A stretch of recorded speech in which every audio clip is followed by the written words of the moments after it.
Abrirá en septiembre en Las Tunas la primera escuela nacional para la enseñanza del arte del clown. Entregaron en esta capital los premios David que otorga la Unión de Escritores y Artistas de Cuba en las categorías de poesía y narrativa. Y continuaba presentándose La Paloma de Vuelo Popular, texto de Nicolás Guillén como parte del programa El Libro del Mes.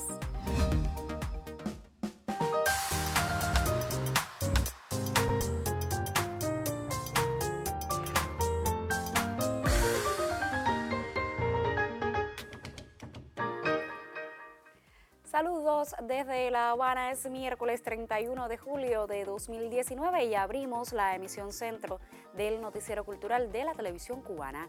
En el mes de septiembre, con el inicio del nuevo curso escolar, abrirá en Las Tunas la primera Escuela Nacional de Clown. La iniciativa surge gracias al apoyo del grupo Teatro Tuyo y su director Ernesto Parra.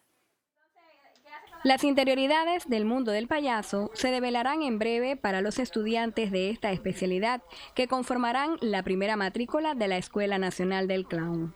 Bajo los auspicios de Teatro Tuyo en Las Tunas, comienza a hacerse realidad este proyecto luego de una primera parte del proceso de captación ya efectuada y una segunda fase que se desarrollará del 2 al 6 de septiembre próximo. Tras su culminación, quedará abierto el primer curso de esta academia que podrá tener hasta una decena de estudiantes. Van a recibir materias como pantomima, arte circense, sus 3 modalidades, o sea, acrobacia, malabares, equilibrio, van a recibir danzas en las 4 modalidades, o sea, folclórica, contemporánea, clásica y popular.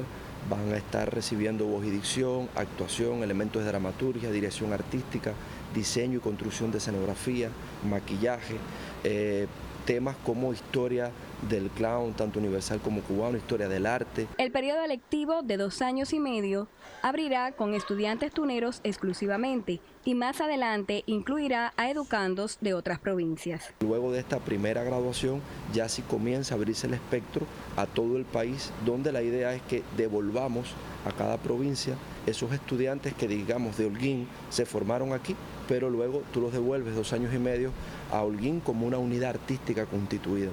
En lo que resta del verano, Teatro Tuyo asumirá una gira internacional por Dinamarca y Suecia, un tema del cual se darán detalles en próximas emisiones. En Las Tunas, Anivis Labarta, Noticiero Cultural.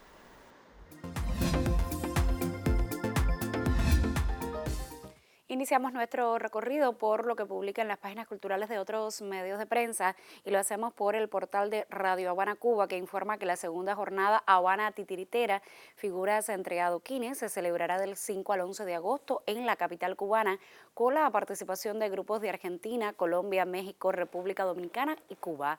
El programa del evento incluye 33 espectáculos, además de talleres, conferencias, exposiciones de artes plásticas y presentaciones y expoventas de publicaciones teatrales. De las 80 funciones previstas durante la cita, 15 serán protagonizadas por más de una decena de grupos habaneros, entre ellos Teatro del Puerto, Teatro Viajero, El Arca, Polichinela de La Habana, Teatro de la Villa, Espacio Abierto, Pálpito, La Proa y Aviones de Papel. Por su parte, la agencia Prensa Latina destaca que el Foro de Protección del Patrimonio Cultural de los Pueblos y Comunidades Indígenas de la República Mexicana sesiona en el Museo Memoria y Tolerancia con el objetivo de preservar sus valores históricos. El etnohistoriador Aldo Guanelli de Chimali denunció que se tienen registros de que se violan sistemáticamente los derechos culturales de los pueblos indígenas y pidió al gobierno su intervención para que esas acciones cesen. En el encuentro coordinado por el Centro de Estudios y Derechos Culturales, Guanelli refirió que es importante que los pueblos indígenas puedan expresar su diversidad cultural a través de diferentes manifestaciones y saber qué pueden esperar del Estado, que es el encargado de garantizar esos ejercicios. Y cerramos nuestro recorrido en Cuba así para conocer que la Orquesta Sinfónica del Gran Teatro de La Habana, Alicia Alonso, se unirá al maestro noruego Sverre Indris Jojoner para ofrecer el concierto Clásicos a lo Cubano. La presentación será a las 8:30 de la noche de los días 1 y 2 de agosto en la Sala Covarrubias del Teatro Nacional de Cuba. Indris, arreglista, compositor y director musical del país nórdico, presentará en la isla su proyecto Clásicos a lo Cubano con la orquesta que dirige el maestro Giovanni Duarte, la cual ha demostrado gran competencia por su tradición y protagonismo en puestas de ballet, danza, ópera, opereta, zarzuela y revista musical.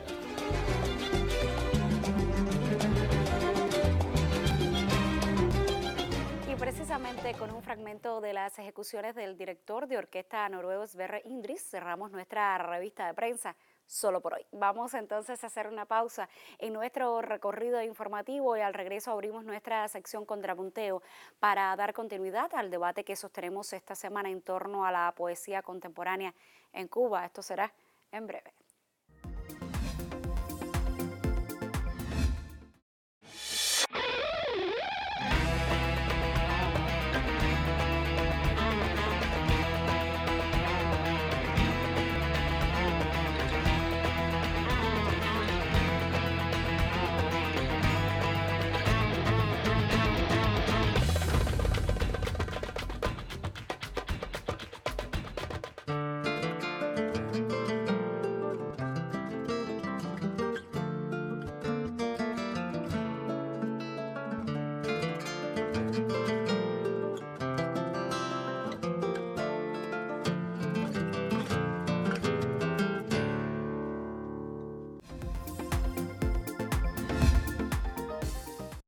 Este martes se entregaron en la Sala Villena de la sede nacional de la UNIAC los premios literarios David en las categorías de poesía y narrativa. El certamen es uno de los más importantes concursos literarios para escritores inéditos en Cuba. Un equipo de nuestro noticiero asistió a la ceremonia de premiación y ofrece los detalles. Como forma de reconocer la obra de escritores de nuestro país, el premio David de la Unión de Escritores y Artistas de Cuba se entregó en su edición de 2019. La Sala Villena de la Organización de Artistas e Intelectuales fue escenario para la entrega del prestigioso reconocimiento. El jurado de narrativa, integrado por los escritores Olga Montes, Fran David Frías y Alberto Guerra Naranjo, luego de valorar las diversas propuestas presentadas, decidieron entregar reconocimientos y otorgar por una mirada diferente a las modas literarias actuales, sin didactismos petulantes y con una mezcla inteligente de cotidianidad y alta cultura, el premio David de Narrativa 2019 a Damir Molina Lorenzo, con el seudónimo Leo, por la obra La Colina y la Piedra. Es una cosa que no, en estos momentos es muy difícil, todavía estoy incluso tratando de asimilarlo, ¿no? Porque te decía que es un premio muy codiciado, un premio que han logrado escritores. Es un antecedente muy fuerte, muy respaldado por muchos escritores conocidos en la isla. Es un premio que yo venía siguiendo en las bases, en los concursos y preparando mi cuaderno para enviar. El poeta Virgilio López Lemos, miembro del jurado de poesía, junto a los escritores Carlos Zamora y David López Ximeno, analizaron las propuestas poéticas presentadas al concurso y decidieron reconocer las obras Me atreveré a pedir otro deseo y Trampa compacta y entregar por la armonía de su creación y la seguridad del lenguaje a Giselle Lucía Navarro Delgado por Criogenia, presentado bajo el seudónimo de Criatura Humana.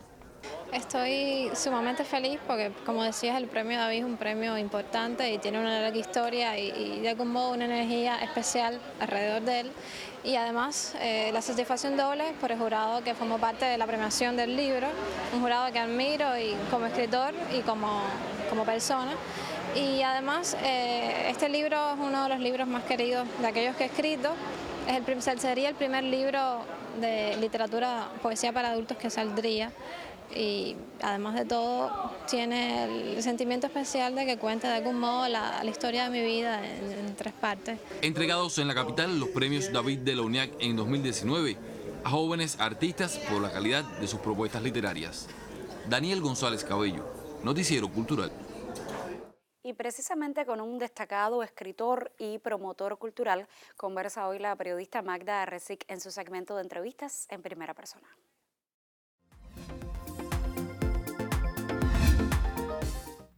Todo parece indicar que en su Morón natal, el invitado de hoy, En Primera Persona, nació predestinado a a desarrollarse en el ámbito del arte y de la literatura.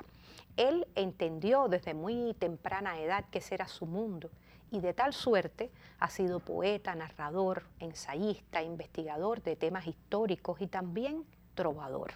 Se trata de Larry Morales Rodríguez, a quien mucho agradezco su presencia en nuestro noticiero cultural. Bienvenido.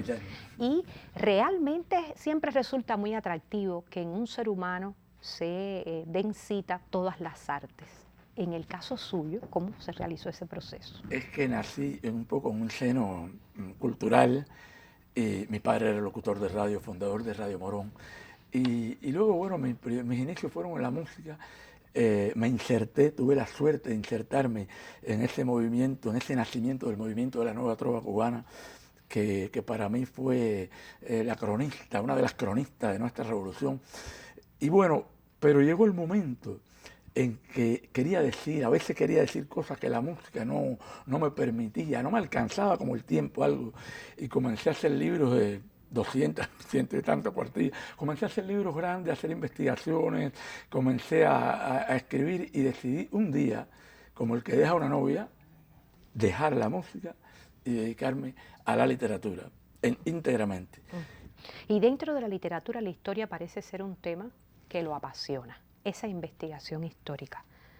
Bueno, yo voy a ser sincero, primero surgió la pasión por la historia y después luego la literatura. La historia precisamente es la que me lleva a la literatura. Mi primer libro fue El jefe del pelotón suicida del Che, el libro del vaquerito, como lo conoce la población, porque fue una investigación que me apasionó ese personaje, no había nada de él, existía muy poca publicación periódica y muy poca incluso documental.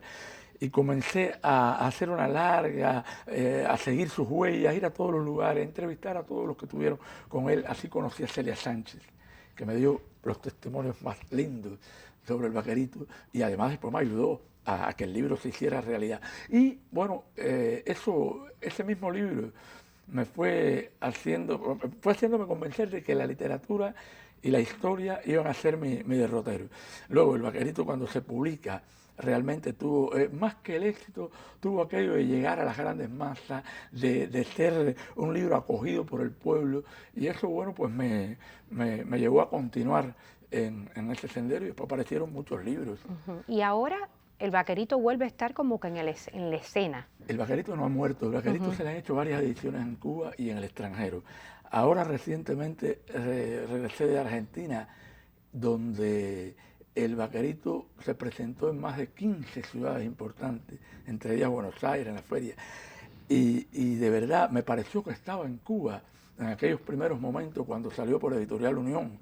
Me pareció que estaba en Cuba porque la devoción de los argentinos por el vaquerito, claro, su jefe fue el Che, era tal que me parecía que estaba presentando el libro en mi país. Y ahora salta un nuevo lenguaje, esa escritura pasa a un nuevo lenguaje. Sí, ya es un sueño que se va a hacer realidad, llevarle al pueblo de Cuba la figura legendaria del vaquerito a través de los medios audiovisuales, o sea, a través de la televisión. Una figura siempre lo convoca porque usted preside la filial de la Fundación Nicolás Guillén en su provincia, en Ciego de Ávila, y coordina las del centro del país. Guillén, ¿qué lugar ocupa en la vida del arte? Mira, la Fundación Nicolás Guillén era algo a lo que no podía negarme jamás. Cuando yo terminé de presidir la unidad en la provincia, dije, bueno, me voy a tomar un poco de un año sabático para escribir y preparar algunos libros. Y me llamaron que hacía falta, que se estaba extendiendo la fundación. Es decir, me propusieron la tarea y no lo pensé, porque conocí a Guillén. Fue uno de los primeros grandes poetas que leyó mis ripios, que leyó mis primeros poemas. Y fue a mi pueblo, Guillén. Y no podía decirme que no, ni a Nicolásito, ni a nadie, ni a mí. Y acogí la tarea, bueno, puse hasta mi casa al servicio de esa fundación, de la cultura. Mi esposa es escritora, Lina Leiva, y también es mi brazo derecho, mi ángel de la guardia, en esta tarea tan ardua de crear y echar a andar una fundación en una provincia.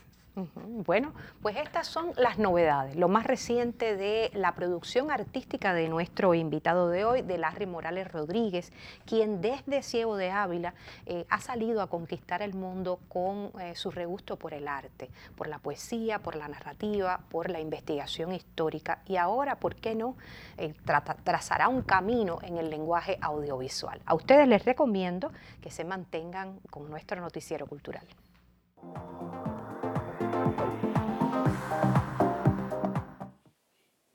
Y a propósito de esta entrevista con el presidente de la Fundación Nicolás Guillén en Camagüey, le propongo seguir hablando sobre la obra de nuestro poeta nacional. El proyecto de promoción literaria, el libro del mes, rinde homenaje a su legado y por estos días presenta en escuelas, instituciones y espacios públicos su texto La Paloma de vuelo popular. El poeta intelectual, hombre comprometido con su país, ha legado una vasta producción literaria que rebasa el propio contexto o el escenario de su creación. A Nicolás Guillén tenemos que volver necesariamente en todo momento, más allá de las fechas de homenajes. El poeta nacional sigue dialogando, merece otras miradas desde los disímiles espacios de nuestro entramado. A mí me alegra que hayamos tenido ocasión de recordar del modo que hemos hecho en esta oportunidad la obra y la vida de Nicolás Guillén, pero a Guillén es necesario recordarlo todos los días. Yo pienso que hay lecciones fundamentales en la obra de Nicolás Guillén que además cobran especial relevancia cada vez que la nación se ve enfrentada a una circunstancia difícil. A propósito de las conmemoraciones por el aniversario 30 de la muerte del poeta nacional, el proyecto El Libro del Mes nos propone revisitar una de sus más reconocidas obras, La Paloma de vuelo popular. El texto recoge la obra de Guillén, escrita en 1953 a 1958, años de especial trascendencia para el poeta. Desde el exilio en Argentina nacen estos versos que se publican días antes del triunfo de la Revolución. Hay que volver a los poemas de Nicolás Guillén, siempre habrá que volver a su periodismo, que no se conoce mucho, aunque algo se ha recopilado. Tiene un periodismo excepcional que demuestra la cultura que había en Nicolás, cultura filosófica, aparte de la natural cultura literaria.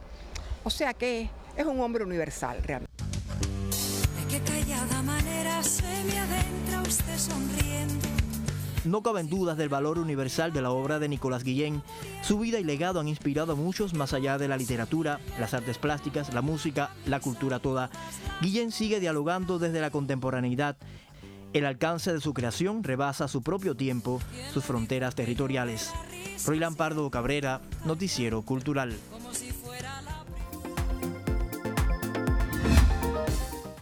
Revisamos algunos de los mensajes que hemos recibido a propósito del tema de nuestra sección Contrapunteo, la poesía cubana contemporánea.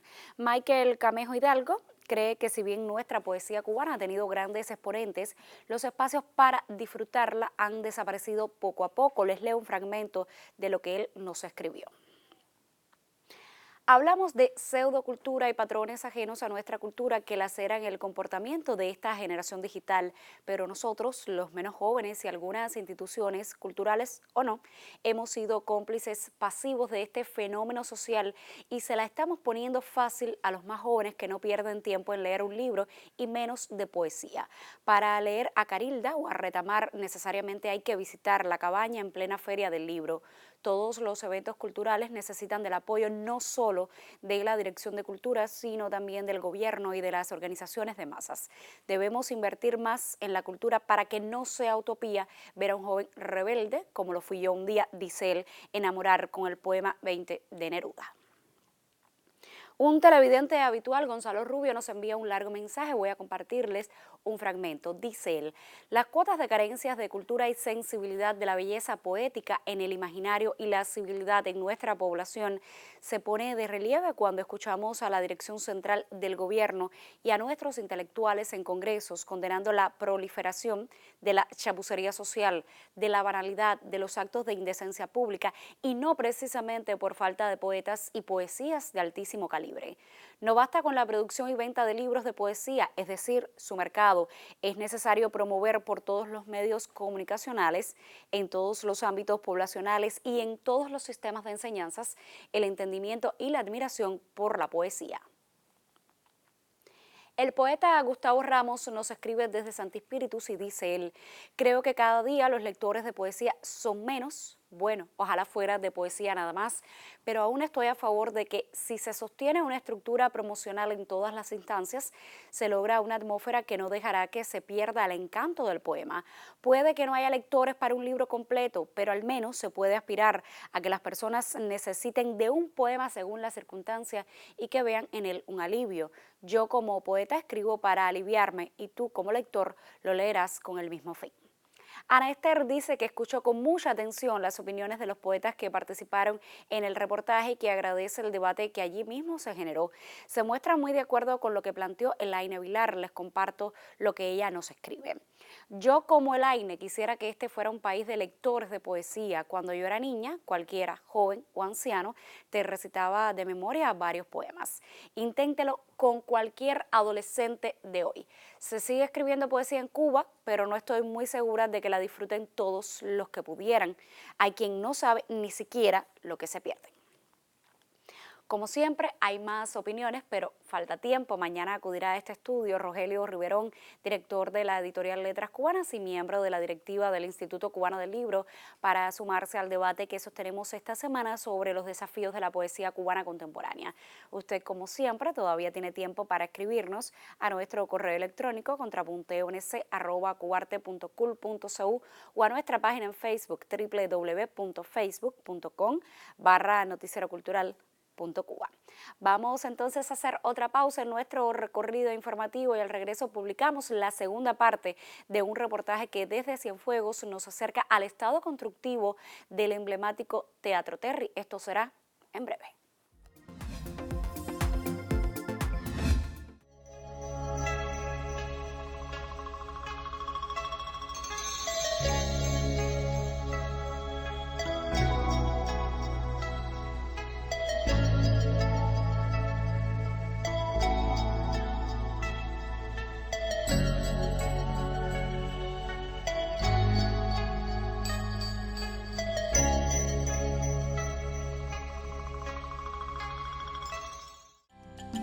TEASUR 2019.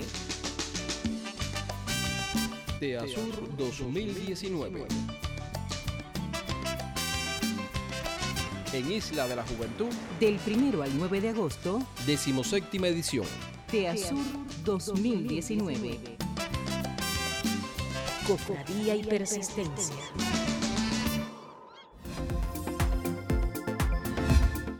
En la emisión de este martes nos acercamos al estado constructivo del emblemático Teatro Tomás Terry de Cienfuegos. Nuestra corresponsal en ese territorio ofrece este miércoles la continuidad y cierre de ese reportaje. En la primera parte del reportaje analizamos algunas de las dificultades que presenta el proceso de restauración del Teatro Tomás Terry de Cienfuegos. Hoy volvemos la mirada a otras aristas de este tema. Hemos tenido dificultades con el tema del financiamiento.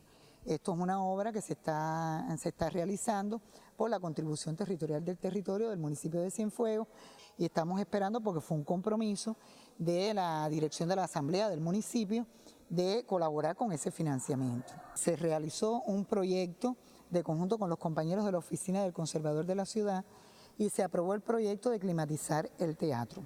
Pero por deficiencias precisamente con la parte con los chinos, que eran los que iban a apoyar con estos temas, hoy no tenemos una respuesta. El escenario es una de las cosas que tenemos en la segunda etapa que tenemos que resolver, que es madera, que es cemento, que es cabilla, porque hay que reforzar esto más toda la estructura de tramoya, que tiene 130 años. Lamentablemente sí existe un problema de algunos recursos que existen en cualquier obra en el país, pero bueno, aquí se enfatiza más porque es un producto un poquito específico. Tenemos mucha incertidumbre con los temas de los transportes, tenemos incertidumbre con el tema de algunos recursos, pero nosotros en la línea de deseos nuestros está terminando el año, es decir, para aperturar el nuevo año, poder aperturar este teatro. Depende también de que las empresas del Ministerio de Cultura den respuesta a los temas de tecnoescena, de los proyectos de atrio, que es lo específico de un teatro. Al parecer concluirá el año del bicentenario de la Perla del Sur sin que se abra el telón de su coliseo. Ojalá la espera no sea más larga aún y que el 2020 traiga con sus primeras luces el regreso también del Tomás Terry, una especie de oasis donde los cienfuegueros volvamos a disfrutar de los mejores exponentes de la danza, la música y el teatro cubanos. Desde Cienfuegos, Anay González, Noticiero Cultural. Y al cierre de esta emisión viajamos hasta Granma. Organizadores del Premio Internacional Anaconda visitan por estos días diversos sitios en el territorio. Como parte de la agenda sostuvieron un encuentro con miembros de la asociación Hermanos Saiz. Visibilizar contextos, realidades, sueños, utopías y costumbres contemporáneas y ancestrales de pueblos indígenas, afrodescendientes y de los bosques tropicales de América Latina es la intención cimera de estos realizadores que durante su estancia en Granma llegaron hasta la sede provincial de la Asociación Hermanos Saiz. Acá explicaron detalles referidos al Premio Internacional Anaconda, cuya convocatoria se libró desde Televisión Serrana, productora comunitaria de videos ubicada justo en la cordillera de la Sierra Maestra. En la actividad trascendió que por vez primera Cuba acogerá el certamen entre abril y mayo de 2020. Los trabajos se recepcionarán hasta el 31 de octubre próximo. Abordarán temáticas relacionadas con nuestras tradiciones, circunstancias y modo de vida para luego ser evaluadas por un jurado internacional. Las obras escogidas conformarán una muestra comunitaria itinerante. La comunidad es la que decide quiénes son los jurados, elige sus autoridades tradicionales, la comunidad decide, ¿no? Y ellos junto a las comunidades ven los materiales, califican los materiales, hacen su acta de jurado y deciden los premios. Se podrá concursar en categorías diversas como cortos, videoclip, documental, ficción, series, largometrajes, entre otros géneros de la realización audiovisual. Los interesados podrán inscribir sus trabajos vía online a la siguiente dirección: www.premioanaconda.org y otras páginas de instituciones auspiciadoras del premio. La televisión cubana también habilitará una opción en su portal web. Cuba también está necesitada de esa mirada hacia ese mundo y visibilizar y luchar todos en un ideal común. La única fortaleza es esa para luchar contra el imperialismo y las transnacionales de la información. Roberto Carlos García, presidente de la Asociación Hermanos Saiz, en nombre de quienes integran esa organización en la provincia, agradeció la deferencia de los visitantes en tanto les acercaba a las diferentes acciones e iniciativas realizadas por los jóvenes creadores del arte audiovisual en el territorio. Media decena de obras producidas por habitantes de comunidades minoritarias excluidas y semi-olvidadas del continente fueron visionadas esta vez. Hay que ir allí donde suceden los procesos culturales, acompañarlos, visibilizarlos, sobre todo porque nuestro pueblo es rico en manifestaciones culturales, en las diversas manifestaciones del arte, y eso es una deuda de los jóvenes realizadores. Sin dudas, Anaconda pone su empeño en consolidar un cine más autóctono, que represente a los habitantes originarios de nuestra región desde una mirada propia que destaque esencias, cultura, imaginarios, entornos y esperanzas. En Granma, Jacqueline Pérez, Noticiero Cultural. Punto final. En esta emisión del Noticiero Cultural le pusimos al tanto de la apertura en el mes de septiembre en Las Tunas de la primera Escuela Nacional para la Enseñanza del Arte del Clown. Conoció de la entrega en esta capital de los premios David que otorga la Unión de Escritores y Artistas de Cuba y le contamos de la presentación de La Paloma de Vuelo Popular, texto de Nicolás Guillén como parte del programa El Libro del Mes.